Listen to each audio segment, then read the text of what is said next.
in my opinion, I think it's quite easy to root for because most of these players, I think, more like two to three of them have been in the org for quite a while. Particularly Smiling Knight and Sayu have been in the org for quite a while. The Prescott as well, because a lot of these players actually come from Empire Hope, which was their fledgling team, which eventually disbanded Mm-hmm. in usual CIS or Eastern European fashion, and then it became the top team. Vanscore, I mean, you can say the guy has more accumulated years in Empire than most players have playing Dota professionally. The guy is a true veteran.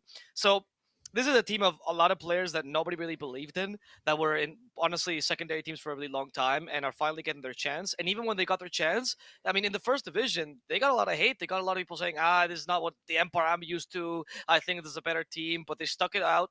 They stayed together. They only made one small change, which was their support when they added Vanscore, and that was it. And sorry, two small changes, and Vanscore being the main one to me for Eknart, and it worked out. I think this team is getting better and better. The more I watch them, the more I like them. They have a defined play style from the start.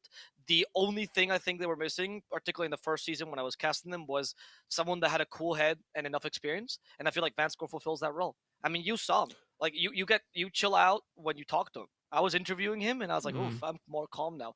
And the guy's like, "Yeah, I think we'll do well, maybe not."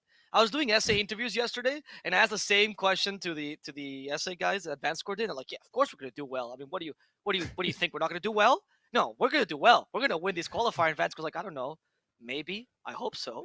It's such a different mentality, so it's hard not to root for someone that just has so much humility coming up. Yeah, he was a really nice guy. I really enjoyed the very brief chat that we had.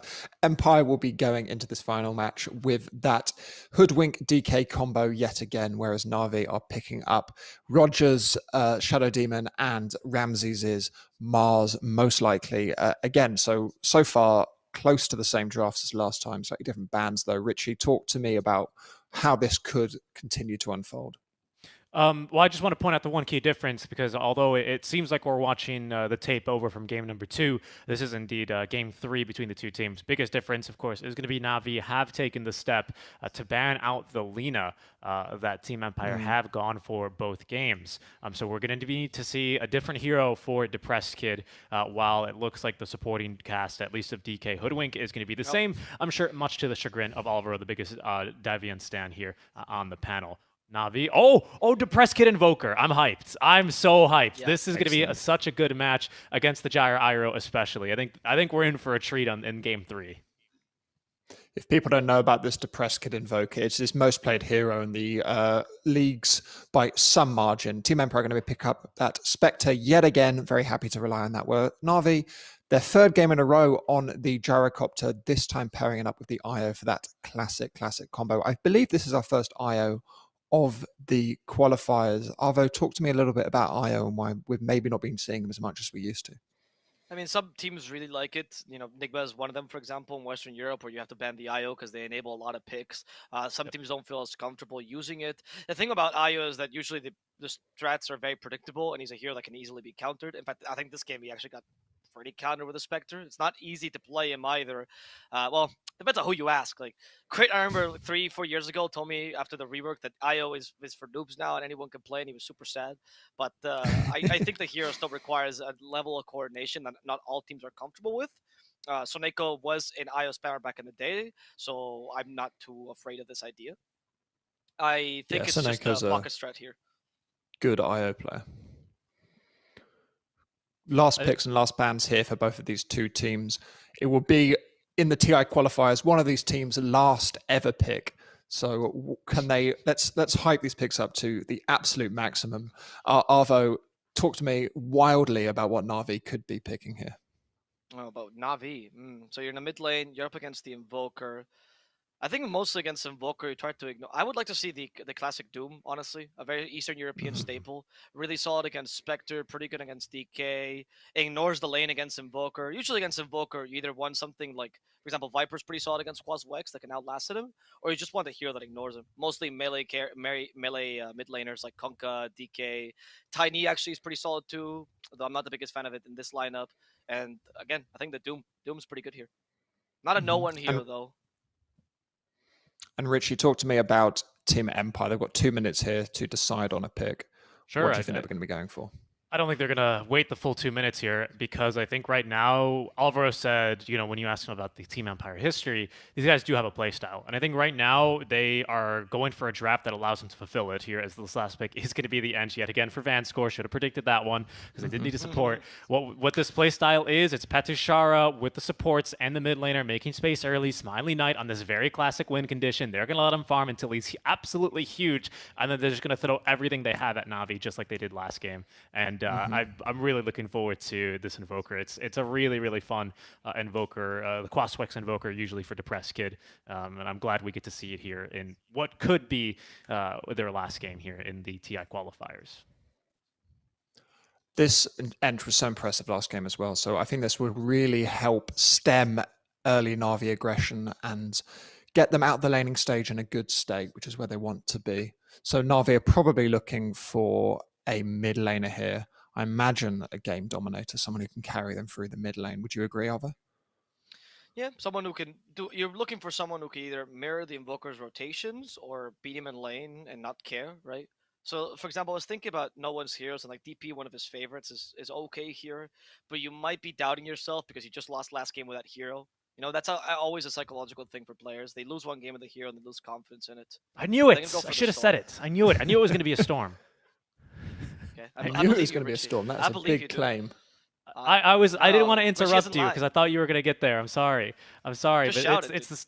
I'll shout it next time because now I seem like I'm just making this up. I love the Storm Spirit pick. I think it's a bit dangerous because while you can feed on this Hoodwink and this Ench to the Storm Spirit, obviously Storm's just going to be eating them alive, you do actually start to really struggle against these cores once they get online. It's not the easiest burst for no one, but the lane is really nice. It's someone that can match the rotations. Can Navi whip up a Storm with the first pick of in the Depressed Kid Invoker, but this Storm Spirit pick does really make life difficult for him. It's something like you said can mirror his rotations and can even turn the tide of these early ganks out from the Quaswex Invoker.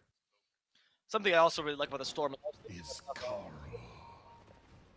obviously you usually want bio.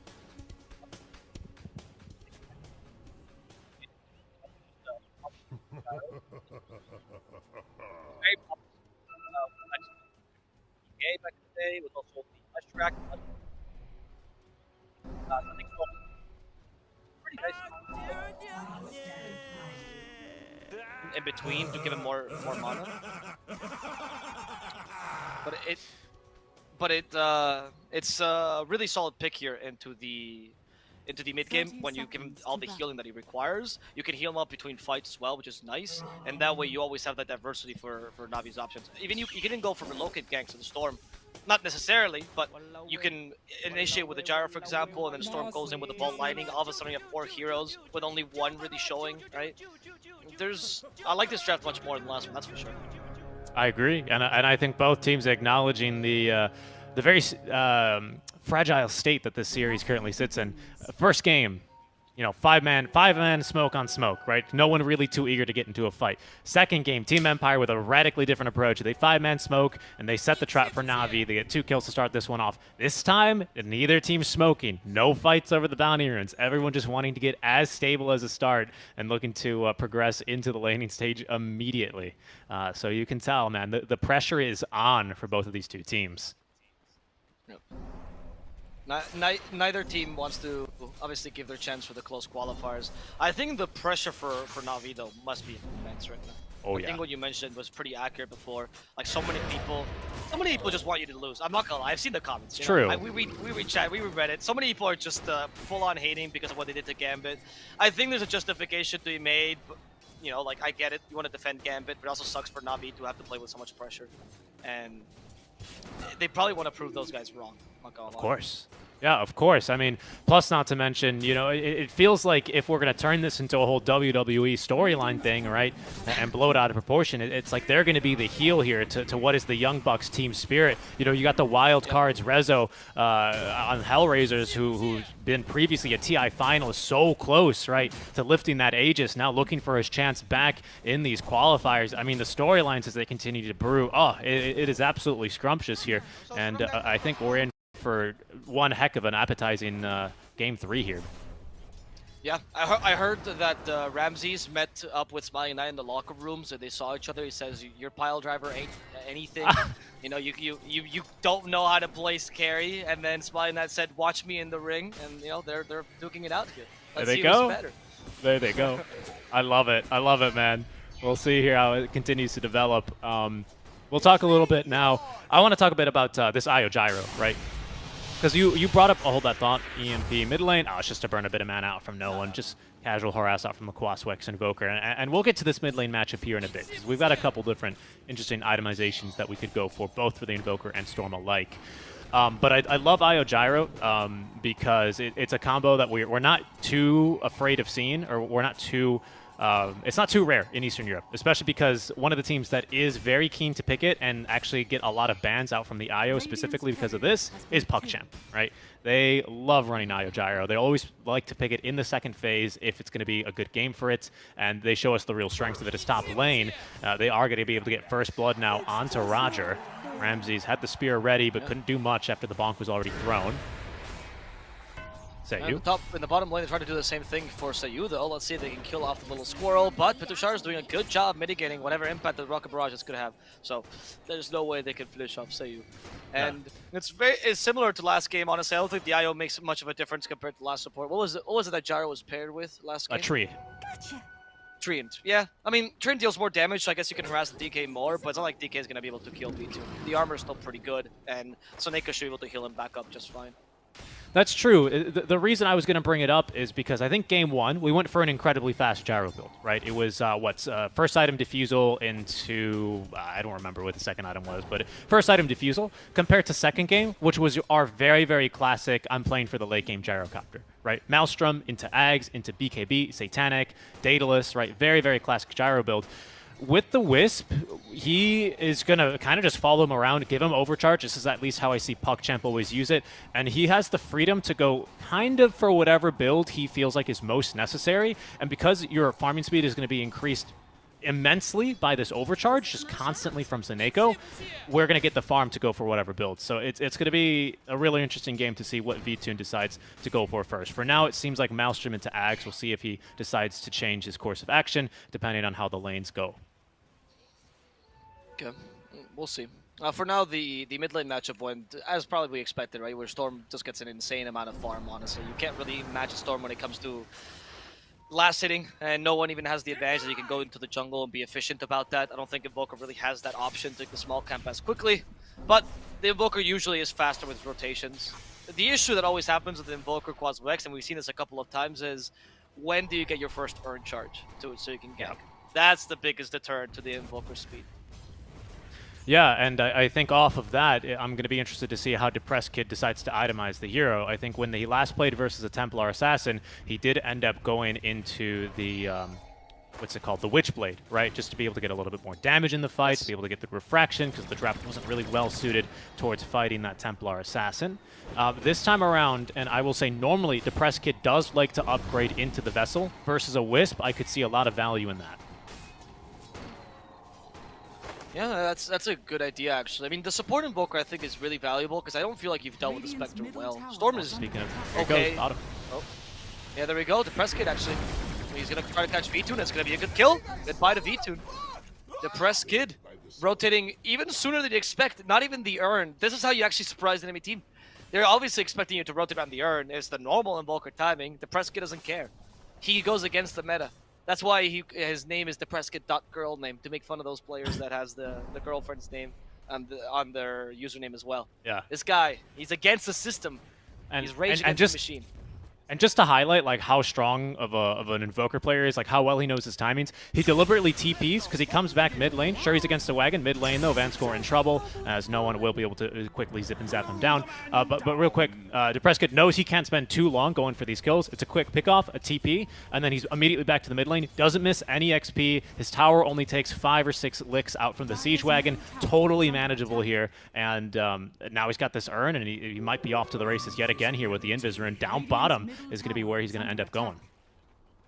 All right, let's see. Once again, this time with the urn. So this kill, honestly, even if you kill the IO, it's worth it just to get the urn charges here. And Depressed Kid with the Invis rune, they're not going to expect him at all. Because obviously they're expecting him to, if anything, ghost walk in. So Sneeko might feel quite safe to Prescott. But How they know. long does he want to spend in this bottom lane? He's Because they don't missing. see a mid. Yeah, probably called that. You're like, it's probably going bottom. IO is the easiest kill. One of the weaknesses, of course, of having, or I guess strengths of having a Mars up top, right? Which is that as Empire, you can't really afford to go there and get that kill. It's not that easy. So you want to go for the easy one down bottom against the Gyrocopter instead. Yeah, and Roger has some pretty serious counter initiation versus an Invoker.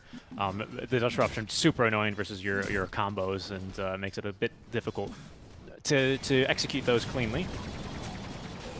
So they are fighting a bit down bottom. I do have to say, I think we've had Petushara game 1 on the Mars, game 2 DK versus a Gyrocopter all 3 games. This time, I would say he's developed very, very nicely. 33 and 10 compared to game 1 where Petushara got completely basically canceled in the lane, didn't he? He didn't really get a whole lot of farm in. He was pretty slow to the first item. And now going for, again, the 1-1-3 build. There's the point in Elder Dragon form. He's really adapted quite nicely here to the Gyrocopter matchup of VTune. Yes, he has, and he's had. I mean, I think the support matchup also is helping him because, like I said, they don't have as much pressure. So at least he's capable of holding his own in this lane. Even if he's not going to kill the Gyrocopter, he'll at least be able to farm himself and even put some pressure into the tower. He's so happy now. He's like, "Oh my God, guys, the damage is going to stay forever. They can't heal that tower. Glorious Dragon Knight is back." That's a good point here. That is a good point. For now, they may make another play towards VTune, but in the mid lane, there's the ball, lightning, EMP. Tornado is not going to catch no one, though, but he still has to burn a lot of mana just to avoid it anyway. Vanscore taking a second death here to the Storm Spirit. And I spoke that no one's got a couple of different builds he could go for. He could decide to be a little bit more of a space maker, look to tank a couple of these spells with the first item, Kaya, into the Kaya and Sanj we occasionally see. He is going to go into this aggressive Storm Spirit. I like to see it here. Orchid already queued up. He's got the double Sage's Mask, so he's not really hard committed yet, but I think it would be weird to see him switch builds here at this stage. Yeah. I mean, I think the Orchid is solid because we were pointing out the lack of catch last game. I think you're just solving for that, right? Just getting in more of it. You might struggle with that build. Like, they can kill you relatively easily with a Dragon Tail plus Hoodwink existing. But I can see no one just wanting to play aggressively and trying to create more space early. You have really good global ganking potential with the Relocate. I'm not opposed to this build. The idea of trying to set the tempo is something you kind of missed last game. Maybe Navi wants to make up for that fact. I'm assuming with this draft, since it's so similar, honestly, both drafts are kind of similar to last game. You probably are going through last game and thinking, we should have done this, we should have done that, and now doing exactly those things that you lacked. But of course, these small changes in picks might deviate from your game plan. Absolutely. I like that. I like that from Navi, as here we go, smoking up with no one, because last time, no one's a great DP player. Absolutely not denying that. But I think you don't bring the same amount of pressure as an early Storm can, especially with that first item comparison. Yule's usually first on the DP compared to an Orchid. It's just the aggression levels are off the chart when you compare the two in favor of the Storm. Smoke's not going to work out here for him, though, as he returns back to the mid lane. And Mega Stack being farmed by Vatoon, who is going for the exact same build. So I could only assume, because Ramses already has the, Hooded Defiance? No, Phase Boots first, which is the casual Ring of Health, pardon me. I can only assume then they thought that the difference maker needed to come maybe from a little bit more tempo in the mid lane, as that Invis rune is going to be scouted by the ward, which just expired. There is a gank coming, though, out from Empire, trying to interrupt the farming, and they will be able to catch the Wisp. He does have no tether, or no time to use it anyway, so he will be very quickly picked off. Going to go a long way towards Prescott, trying to finish off the Vessel, as now no one looking to try and punish the invaders, but there's not enough lockdown here for Prescott. He easily gets off the Ghost Walk. They might have to get up Vanscore, but Smiling Knight already joining the fight. Already has a Blade Mail active, as they have been able to snipe the Gyrocopter down with the Sharpshooter. Arena's going to come through. No one's got a little bit of damage left here, but Smiling Knight alive on a hair of HP. The last ball lightning into Force 1. Only one stack of the Shadow Poison. Is he going to fall? No. Alive on 30 HP. No one with not enough mana to continue chasing, despite the Wisp coming through, means that Team Empire will get a free 2 kills, as well as interrupting the farm on the Gyrocopter. Man, watching a true Eastern European Dota is so hype. That was literally barely getting out. The Blade Mail on point, really fighting the moment pretty much he got it, rushing it as soon as possible. And that was pretty much what got him the Gyrocopter kill. Honestly, though, what stood out for me from that fight, as per usual, is the press kits Invoker. He has 3 spells and he uses them to such a great effect on this Quadvex Invoker. Managing to get that initial kill to begin with, the counter initiation there, saving the Spectre. He is going to be going for the Vessel, as you suggested earlier, so there's going to be a support-ish Invoker, not the Witchblade that we sometimes see in the press kit. I love this. I think you already have a really hard carry to fight around, so you don't need to be the second core. In fact, you can even use DK as your second core, because he's well farmed as well. Empire is looking strong right now. He is. Blink Dagger on the way, so I think Empire, with relatively short cooldowns, really just limited. Well, of course, they won't have Haunt yet again to go in if they want, but we will have this Blink Dagger for Petushara. Game 2, this Blink Dagger was absolutely crucial here for Petushara. He has it even faster this time around, as he will now group up with Seiyu, looking for the smoke play. No one is going to be able to pick up a DD rune. It's going to cost him the smoke and maybe even his life, as Petushara is on the way in. There's a relocate. Disruption from the high ground, courtesy of Roger at least, will prevent them from going any further onto no one. But a scary couple of seconds there for him, as this time the blink reveal from Petushara is not going to be able to net them the 3 kills that it got them last time. Oh, they're going to fight the Storm, though. Can they kill him out? Dragon Tail is set up for this kill, and no one will lose his killing spree. Even the tips! Instant tips. Ooh, instant tips. That is going to tilt him a bit. And this reminds me back to something that Samael said on a panel a long time ago. I think it was like TI6 or so when he was on panel. Talking about No One. Where No One is such a good, precise player that when he makes these small misplays or when he dies like this, it frustrates him to no end. So Empire might know this. They're actually playing the psychological game. Let's see if they're actually muted, much like PuckChamp. But Tushara, there's the disruption. Ramses, okay, good arena, but Tushara's not going to get close to the wall. EMP is giving him a lot of space. But Tushara might still die. Oh, no, they don't pin him to the wall. They do have the Holy Missile, however, and the God's Rebuke actually deletes him. Seiyu also in trouble, trying to scurry himself to safety. Impossible, Seiyu will also die here with Vanscore. Trying to run away, but a Storm is a bit too fast for Vanscore to outrun. So Empire will lose 3, and Navi will recover very elegantly here in the mid lane. Yeah, definitely. Very gracefully even, I would say, right? Empire sticking around a little bit too long, and Navi very keen to punish that, as Ramses, yet another Vessel Charge committed here. Good disruption from Roger. Again, super annoying for the Invoker to play into this. Is going to easily save his life. Blink Dagger nearly ready for Ramses, so he's able to make these plays here without the Blink yet ready. Looks like we're going to group up here for a secondary smoke and look to fight around the Haunt. Send Vanscore in as bait. Try and play the mental game here. No One has been very keen to kill him. 5 kills already on No One compared to the 4 deaths of Vanscore. We can do the math there and assume No One's gotten the majority of the kills onto him. For now, though, the smoke play is going to find Ramses yet again for the power rune. Dragon Tail in from Petushara. He is invis, but underneath the Sentry Ward, he will be taken down and killed. And that's a nice little kill there, in addition to a tower if they can muster it. With the Alacrity, this Dragon Knight pushes even faster. Honestly, this game compared to the last one, it feels like Petushara has been released. His pushing power really working out. Tornado the bottom lane trying to take the Smiling Knight, but he's not going to survive. The Press Kid now trying to outrun Navi, who already has the dust ready. The Press Kid's like, what for? I'm not going to use my Ghost Walk. I'm just running away. Fantastic relocate. Roger might even be able to escape out from this. No. Ult Snap is there in time. Alacrity for the Press Kid, and Roger without any mana, not without any HP, will be sent back to the fountain. And this is actually what you were talking about in the early game, or I guess when we were waiting to get into the game, right, was the fact that you can very quickly set up for kills here. Roger, all he needed to do there was get the Disruption and the Demonic Purge onto Spectre, and you immediately have 3 cores fighting onto Spectre. Invoker could be in trouble here, though. And they actually even spear the DK because the Press Kid was already dead. Petushara tried to block that spear, didn't work out, but at least he's able to TP out in time. A bit too tanky. Alright, these kills can't happen, though. You're giving them... Like, Navi now has catch with the Storm, so you can't really be this confident. And talking about this catch, they find a squirrel. She's been silenced. Is that going to be enough damage from the Orchid? Yes, it will, as No One gets yet another kill, showcasing why they picked him the Storm in this game. Yeah, No One he's on it right now, man. Level 2 bot Lightning already, so now he's going to be able to close the gap even faster, a bit more efficiently, more damage coming through from him now with this Orchid. It's going real nicely for him. He's not even counter-tipped anyone yet, you know, so he's really, really saving that one for a good moment, of course, after he did die going for the power rune. Depressed Kid now, though, looking to keep the pressure up, will be scouted by the Sentry Ward. Roger trying to get off the self-disruption is going to be stopped in his tracks by Petushara, who's there with the Dragon Tail. Ramsey's unable to counter-initiate despite having the Blink Dagger, will just back away. Okay.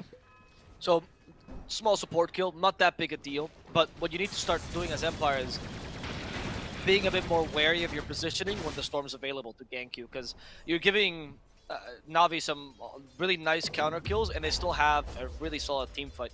This time your Invoker makes up for it a bit more, but the Mars is still a threat coming into this mid game, and Empire only has a DK as your offlaner. Once these become 5-on-5 engagements and the Spectre's not online, especially if Prescott hasn't transitioned to a bit of a Quasi-Exort Invoker yet, you're going to struggle to find this. So these ganks are very important to keep Navi at bay, make sure they can't force these engagements.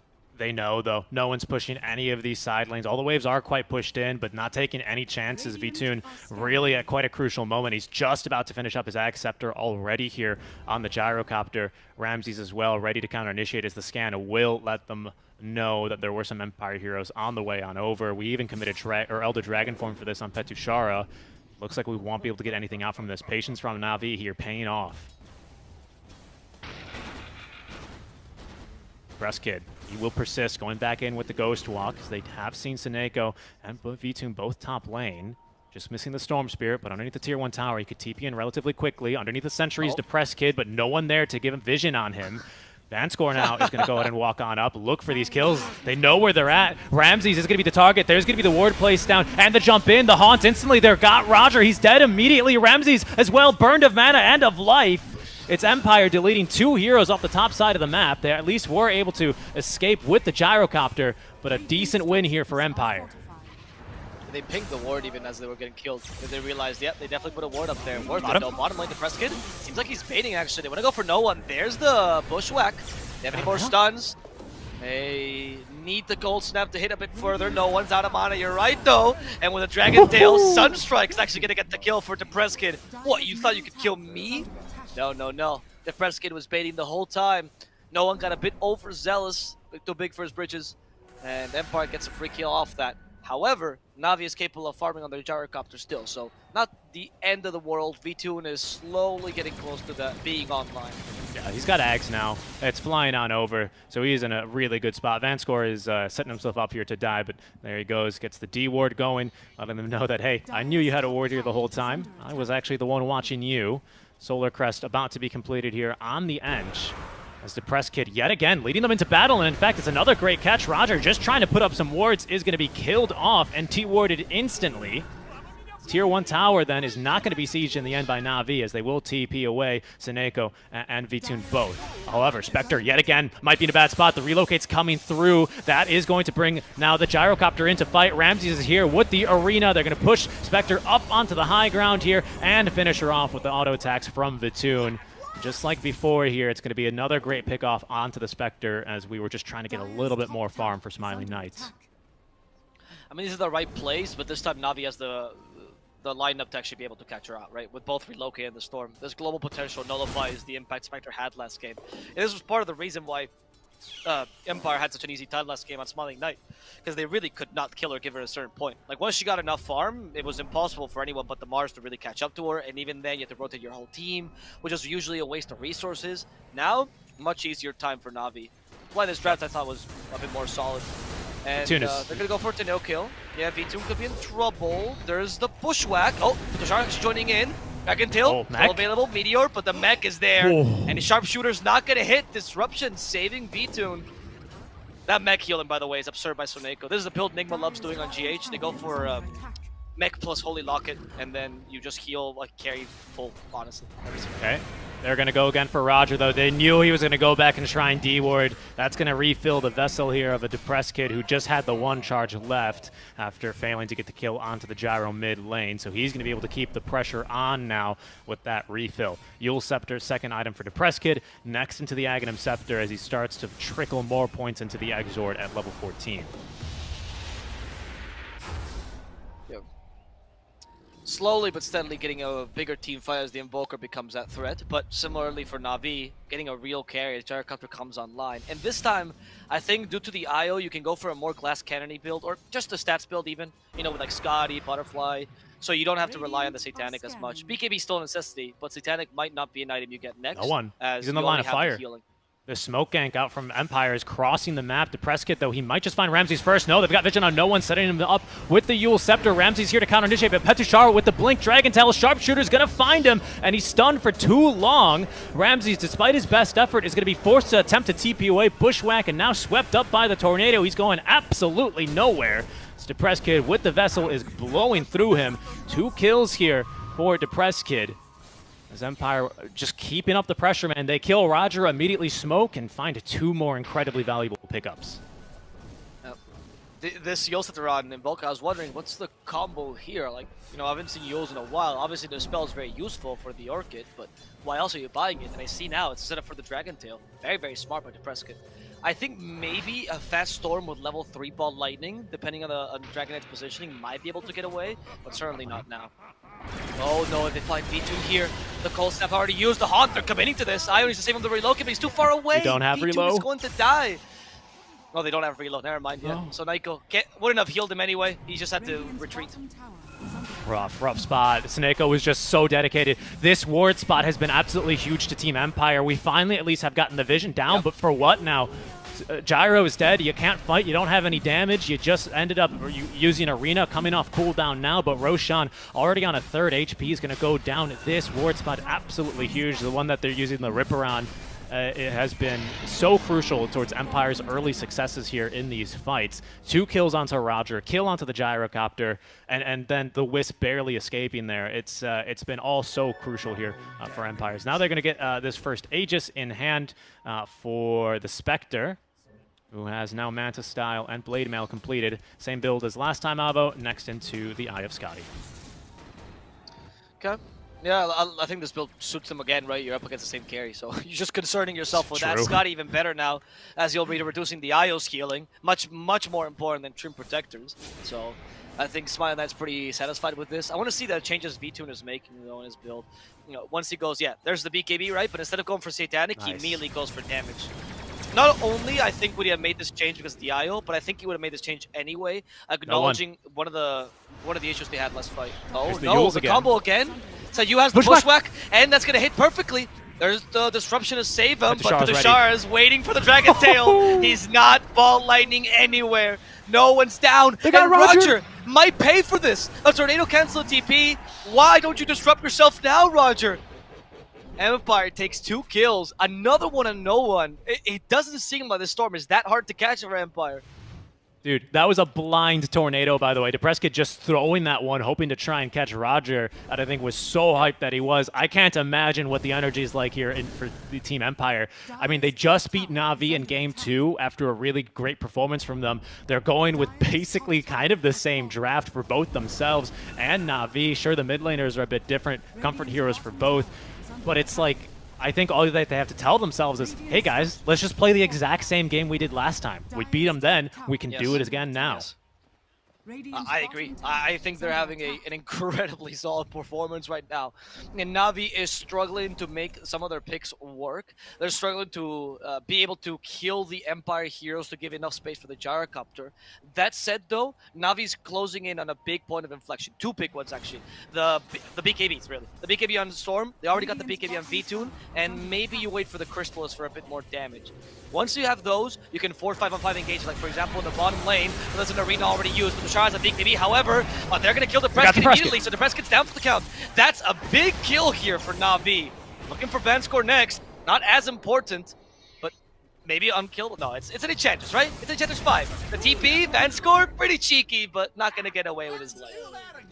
Yeah, fantastic jump in. That's Ramses again, man. Really making these plays. Stormin with the Orchid, and the follow-up is there instantly. So much burst damage here available to threaten the life of the Invoker. That's not going to stop him from, going straight eggs, though, Avo. He's nearly maxed the egg zone. He knows that he's hitting his timing to be transitioning now into the damage dealer, or at least a secondary source of damage, while Spectre still continues to bolster her farm, get these items online, and then she can, finally carry the baton. it's looking great so far. And for those haters saying what is he building, the Cataclysm for, the combo is this. It's literally just Dragon Tail into Cataclysm. That's it. That's all they need, and then they can start these fights off amazingly. Or Bushwhack, actually. Bushwhack can catch multiple people. That's enough for Cataclysm as well, by the way. And the tree breaks as you bring down, so it's, I think, pretty solid. It's a good idea. I think you have a lot of sources of stun here. You could even set up for your own with Yule Scepter, honestly, which adds to the combo. Like, I think Kata is very, very good this game. Real quick, if Storm was having trouble surviving, think again. Yeah, absolutely. A quick note, though. Quick note. Because of the way that Disruption and things like Supernova work, hold that thought, no one down bottom. They know he's nearby because he's dropped the Remnant. In fact, I think we have vision on him. We do. They're just waiting for the jump in. Petushar with another Tinker Ward is going to get a pick off as the Vanscore is going to land the killing blow, but no one looking to try and split push one more wave is going to be punished by that, scouted by the superior warding of Team Empire. Vanscore's Tinker Wards, man. Second time that nets him a kill on no one. Or, sorry, nets him an important kill. Last time it was actually on Ramses. But still, these Tinker Wards have been on point from Vanscore. You don't usually expect these, right? And also, what are you going to start de-warding these random spots? Because they somehow put a ward down there expecting you to push at the dead lane this way? That's quite a proactive move by Empire. Very impressive. I like it. I like it. And real quick, to get back to the note, as we did have a Sunstrike there, we were talking about Cataclysm. Because of the way that the game works, when you're in Disruption, when you're in Supernova, as well as another one of these cases, you're not on the map. You're physically not on the map, which means that you're not going to actually spawn the 2 Cataclysm Sunstrikes, right? So just keep that in mind, because it's not like you disrupt them and we can cast Cataclysm and they're just instantly respawning or coming out with the 2 Sunstrikes. It doesn't work like that, okay? The option that you have as Empire, though, great against Shadow Demon, is you have to route it back with the Haunt. If you Cataclysm after the Haunt's been used, there's no way Shadow Demon can stand his ground. I mean, I want to commend Roger for his courage, but there's a limit to how courageous he can be. And he's just going to die to the Spectre at some point. So you can just Haunt first, and then force him back, and then go for the Dragon Tail or the Bushwhack combo, and it works fine. And like I said, since Bushwhack is enough for stun, I think that sets up nicely. It can even catch multiple heroes, and I think they might just be able to put him close enough to get multiple Sunstrikes to hit them. I'm unsure about that. Depends on how they're tied around the tree. All right, we're grouping up now for Navi. I like the strategy. Their team fights are looking pretty strong here, especially with a BKB ready to go on Storm. BKB on Vatoon now.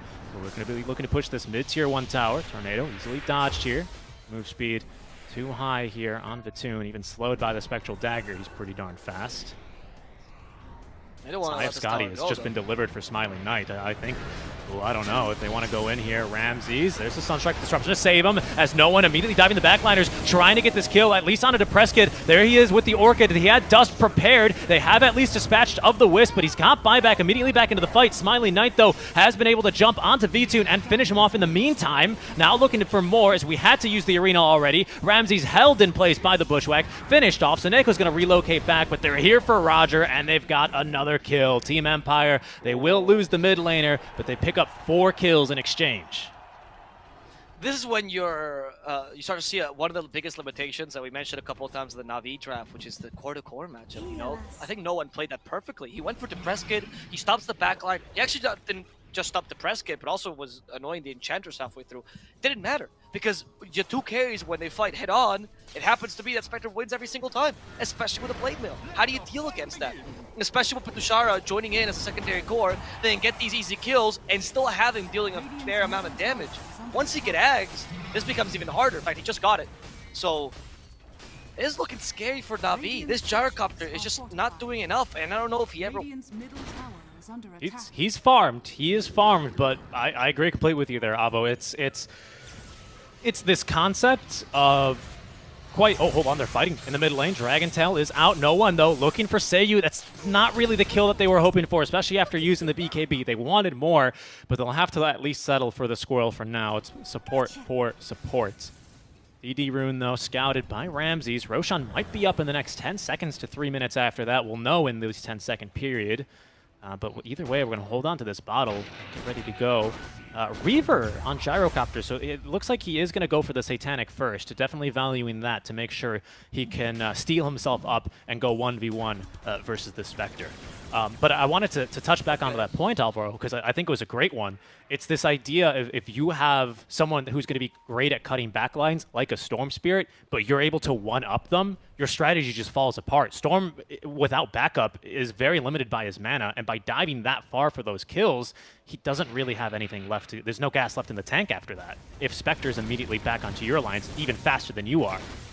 Yep. And not only is Spectre going to force your supports away or might even kill him, but one of the biggest assets of here is that I think V2 is realizing this with the Satanic pickup, is, yeah, in theory, my healing is covered by Io, but can I even stay with me if Spectre just murders him every single time? Or it? You know, there's no option for Soneko. He might need to... I mean, there's a moment where Soneko might just pick up... he has Ghost Scepter already. He might pick up an Aeon Disc. Oh, no one. They're going in. Tushara, Initian, there's a Haunt as well. They want to go for Roger first. Cataclysm. They hit Soneko with the Cataclysm. That's going to be one support dead, two supports dead for in favor of Empire. And that could have been so much worse, though, Avo. They relocated the Gyro bottom to push one more wave. Empire saw this, smoked up, looked to punish because they weren't actually sitting on top of a ward, but they knew they'd be in the triangle. And now Roshan is up. We have to fight over this for Navi, but we don't have the Wisp. But thankfully, they still have Vatoon because they did not relocate him back. He had to go back home instead. Shard for Smiling Knight here. Patushara. We see the power of the Shard last game. Patushara is hunting for more kills. Oh no! He's going to find V2. He has Dragon Tail. Can they get here in time? Empire running towards V2. The Tornado will give them a couple more seconds, but they're lacking any sort of slows here, and they know Navi is lurking in the shadows. You have to be a bit careful because Navi... That DD is scary, man. That DD Satanic is too scary. That's a good scan to check, though. There was a moment of Empire going, are they lurking in the shadows or just baiting us? Can we go in? But they scanned just in case, and they saw more people there. Well played. Really, really on-point scan as well, because it was actually just barely missing the gyro, catching everyone in the trees. You gotta have a good map sense to be able to do a scan like that. Absolutely, absolutely. Good game sense, good game knowledge here by Empire being exhibited. Real quick, just to get us caught up, because we did talk over the Roshan attempt and just merely acknowledge it after the team fight.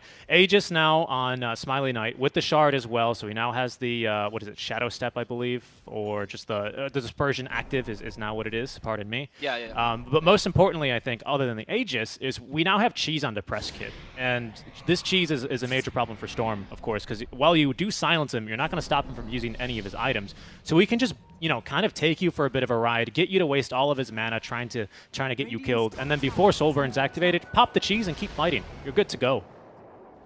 Yeah, I agree. And it makes it difficult for Navi. The further this goes to execute these fights perfectly. You know, as you said, now you have the cheese as an issue. Later, you might even have the Aegis if they don't want to give it to the Spectre necessarily. I mean, Spectre's even going to die. You know, coming to the late game. There comes a point where Gyrocopter will just be missing that damage. Smiling Knight feels so free this game that he feels like he can go for the Moonshard build yet again. Because what he's lacking is damage, not tankability. Top tower is under attack. So do you think that's what it stems from? You think it's, I need more damage, I'm not concerned about my life this game, I'm going to go for the Moonshard? Hold that thought. ED Rune, spawn. Okay, she's going to pick it up. At what cost, though? They do have backup here, though. Smiley Knight with Aegis, though, bold as ever. He's actually going to go ahead and use that Dispersion to go ahead and make sure there's more illusions chasing after him. That is going to be enough to scare away Navi, but we're actually rotating more heroes over. Patushara and Slyrak form now, ready to go on in. It's going to be Ramses, though, first. It does manage to find the Invoker, pinning him to the walls of the arena, and they're going to be able to blow him up. No one immediately making the dive on him. He buys back instantly, though, and the Cataclysm collects both supports from the fountain. Oh, no. Ramses, slowed to a crawl, will be able to escape, but they got no one. No one. They Dragon-tailed and they stopped his TP. No one. He's trying to do so much in these fights, and he's almost accomplishing it, but as you said, he runs out of mana, and then he has to desperately TP away. It's so difficult because Patushara is always there. He has his number. Empire now can push the high ground, if anything, to at least force a buyback. They know there's no IO, so there's no way that this Gyrocopter can beat Smiling Knight right now. Voice lines coming through from Navi here. Empire already sieging this tier 3 tower, still have Aegis in hand here. That Fortify is not going to bother them a bit here. Patushara way too tanky. They've even given him the alacrity now. He's got Elder Dragon form ready to go in 10 more seconds. Yeah, call down, not going to do anything about this one either. Aegis still available for 2.5 more minutes. And I think this we've only got a couple of seconds here left on the lifespan for these barracks with that Elder Dragon form now out. Look at that attack speed. I mean, the fact that Petushara also became a secondary core for Empire made this already egregious weakness even bigger, right? Because not only you have to deal with a Spectre matchup, which is already... Oh, they know where he is. To Prescott, he's got Cold Snap ready to go. He's going to guess incorrectly, though. And that should be Ramses escaping. They are trying to hunt him down. Ramses with a TP and a BKB should be safe here, so he's just trying to waste a bit of time. But Empire will not oblige him. They'll look for more objectives. Yeah, so not only are you having to deal with the Spectre already, a really difficult matchup, but you also have to deal now with the DK, which is becoming a real threat for you. And your Storm and Mars just cannot keep up. They haven't really found farm either. Storm has really fallen off. A potential win condition yet into this mid game, really taken away by the fact that no one had to do so much as a space creator. Empire, they really are looking very solid right now. Navi need to get an insane initiation, somehow avoid the cataclysms, break the backlines, win this core-to-core matchup, and then proceed to take objectives afterwards. Yeah, all it's in doable, a simple day's work. I mean, doable, yes. That's a lot of things to do, but it is doable. If they can just get the same exact initiation, this time DePrescott doesn't have buyback, right? I mean, we've done it before. Oh, and neither does Seiyu, by the way, who was instrumental in canceling that TP of no one. So it's possible. But no, the last one was these next the DK. Okay, thank you. It's going to be rather difficult here, though, as Empire are going to smoke up and look for another fight. I mean, Petushara just sees no one and he wants to go for him. Look at this. He just sees him and and he's not even going to blink. He actually thought no one had some backup, Petushara. Just gonna initiate. He's not afraid of anything. Cataclysm used with the pushback. They save the disruption, but expensive for Roger's life. No one trying to bring the backlines together with Ramses. He has to TP. He's leaving Ramses behind. They've lost Fitoon. Ramses trying to run away, but he's been bushwhacked. They're dealing with his illusions first. Now for the real one. They actually sent them back next to the Hurricane Pike. Ramses, no chance to get back home. Soneiko has no partner, and soon no life either. No one's trying to at least deter the aggression from Empire, but the Ghost Scepter will save Soneiko. Oh, never mind. Get a relocate. I spoke too soon. He was dead. Oh, no. Oh, what a fight. What a fight from Empire. That one was a thing of beauty. Petushara, the patience to jump onto the right target, recognizing that the problem in these fights has been a Ramses. He's been the one that's controlling the Invoker. Now they're going to just break this base wide open. Bottom lane of Barracks about to be deleted. We have the tune, but he's not going to have his Wisp for a whole nother minute, and they're not going to have these bottom lane of Barracks any longer either. Mid lane is pushing incredibly far as well, so they might just be able to get themselves not quite megas, but definitely a tier 3 tower. The zip, the zap around from no one to continue trying to cut these waves, but you know, Empire, they're coming in here relatively soon, and now that moonshot is completed here by Smiley Knight. Look at the attack speed with Alacrity and Solar Crest both on him. Yeah, you just pushed so quickly on Smiling Knight, in addition to being able to, again, decimate the poor Gyrocopter.